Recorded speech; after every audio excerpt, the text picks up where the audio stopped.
Hello students, যারা ক্যালকাটা ইউনিভার্সিটিতে semester 4-এ পরীক্ষায় বসতে চলেছ, কারণ রুটিন তোমরা পেয়েই গেছো। অর্থাৎ ক্যালকাটা ইউনিভার্সিটি তোমাদের নিমন্ত্রণপত্র পাঠিয়ে দিয়েছে। সুতরাং 12ই আগস্ট থেকে তোমাদের পরীক্ষা শুরু। এইসি প্রথম পরীক্ষা রয়েছে। কেউ রেখেছো ইংলিশ, কেউ রেখেছো বাংলা।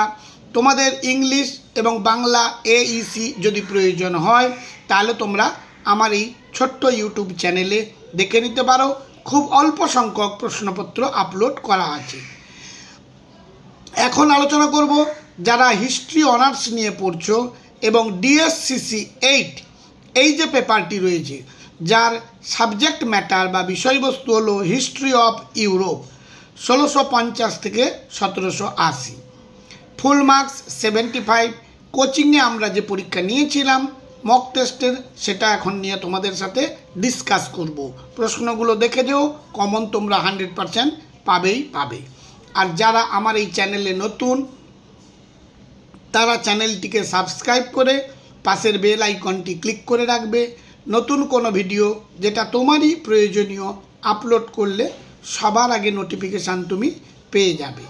আর হ্যাঁ, তোমাদের বহু সংখ্যক বন্ধুবান্ধব আছে যারা অর্থের অনটনে কোনো প্রাইভেট টিউটর কিংবা কোচিং সেন্টারে যেতে পারে না, তারাও বিশেষ উপকৃত হবে। যাই হোক, তাহলে এখন আলোচনা করব হিস্ট্রি অনার্স পেপার ডিএসসিসি 8। এটাই মক টেস্ট এবং এটাই লাস্ট মিনিট সাজেশান তোমাদের জন্য। বাংলা এবং ইংলিশ দুটো ভার্সানেই প্রশ্নপত্র আলোচনা করা হয়েছে।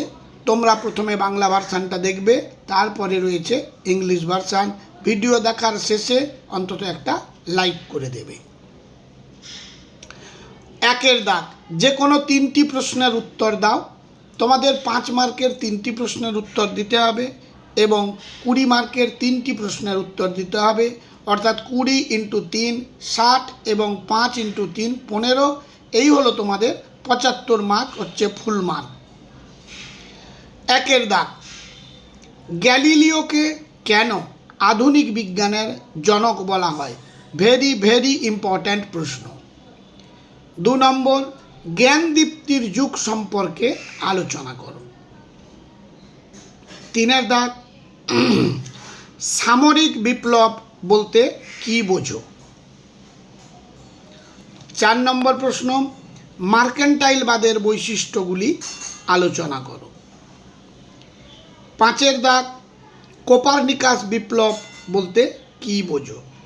পুরো সিলেবাস থেকে একেবারে বাছাই করে নিয়ে যে প্রশ্নগুলো মক টেস্টে কিংবা লাস্ট মিনিট সাজেশান হিসেবে দিচ্ছি, তোমরা দেখে পড়ে যেও, কমন তোমরা 100% পাবে। এবার 20 মার্কের জন্য প্রশ্ন কি তোমরা তৈরি করবে সেগুলো আলোচনা করছি। যে কোনো 3টি প্রশ্নের উত্তর দাও। 20 × 3 = 60। প্রথম প্রশ্ন, ইংল্যান্ডে প্রথম শিল্প বিপ্লবের কারণ আলোচনা করো। একটি মোস্ট ইম্পর্ট্যান্ট প্রশ্ন, ভালোভাবে তৈরি করবে। 2 নম্বর প্রশ্ন, মুদ্রণ বিপ্লবের কারণ ও ফলাফল সম্পর্কে আলোচনা করো।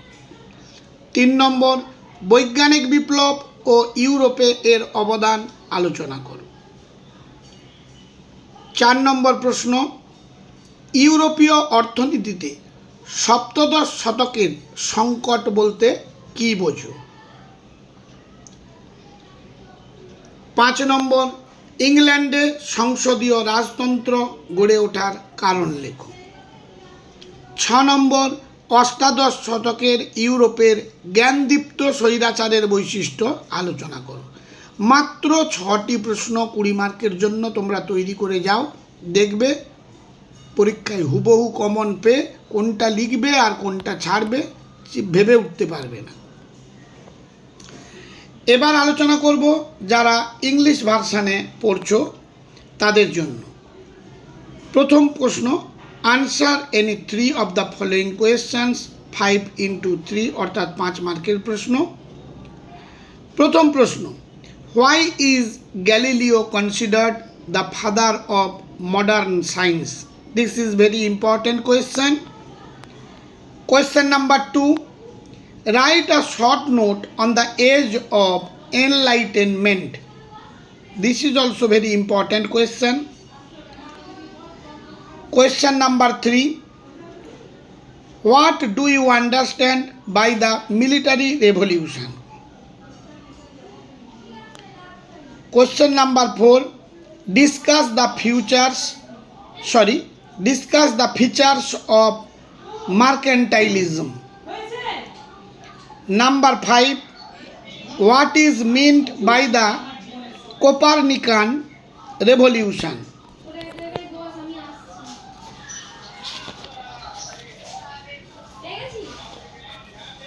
এবারে question number 2.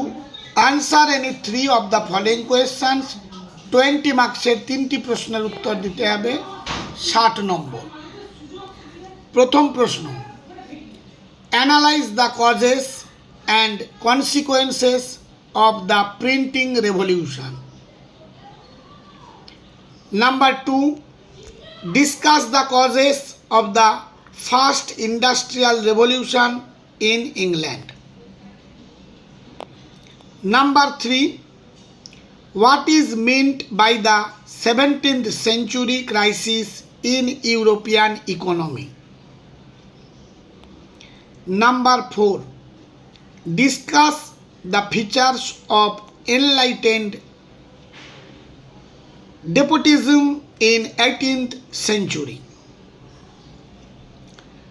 Question number 5, explain the scientific revolution and its impact on Europe.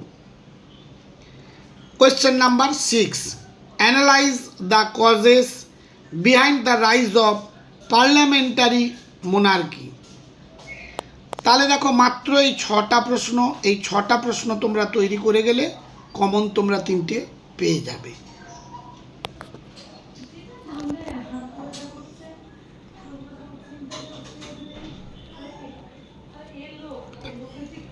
আর একবার তোমরা প্রথম থেকে শেষ পর্যন্ত দেখে নাও।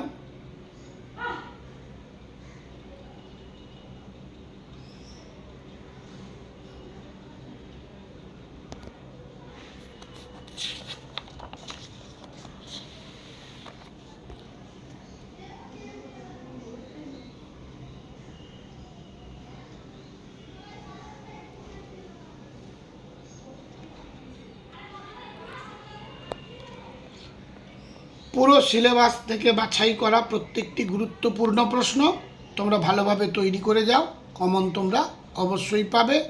এটি হলো একটি নির্ভরযোগ্য চ্যানেল তোমাদের জন্য। ছাত্রছাত্রীদের কথা মাথায় রেখে এখানে খুব কম সংখ্যক প্রশ্ন দেওয়া হয়ে থাকে এবং 100% কমনও পাওয়া যায়। আজ তাহলে এই পর্যন্ত, দেখা হবে পরবর্তী ভিডিওতে।